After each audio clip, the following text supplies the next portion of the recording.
जिस तरह खज़ां के बिना पेड़ पर नए पत्ते नहीं आते, ठीक इसी तरह कठिनाई और मुश्किलात के बगैर अच्छे दिन नहीं आते।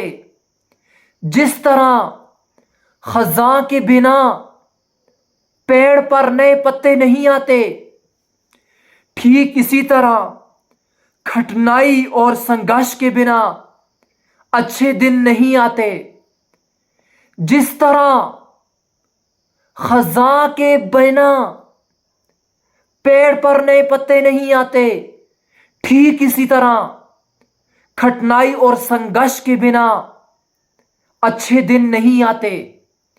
जिस तरह खज़ां के बगैर पेड़ पर नए पत्ते नहीं आते, ठीक इसी तरह कठिनाई और संघर्ष के बगैर अच्छे दिन नहीं आते। जिस तरह खज़ां के बिना पेड़ पर नए पत्ते नहीं आते, ठीक इसी तरह कठिनाई और संघर्ष के बिना अच्छे दिन नहीं आते। जिस तरह खज़ां के बिना पेड़ पर नए पत्ते नहीं आते, ठीक इसी तरह कठिनाई और संघर्ष के बिना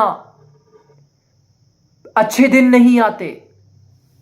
जिस तरह खज़ां के बिना पेड़ पर नए पत्ते नहीं आते, ठीक इसी तरह कठिनाई और संघर्ष के बिना अच्छे दिन नहीं आते।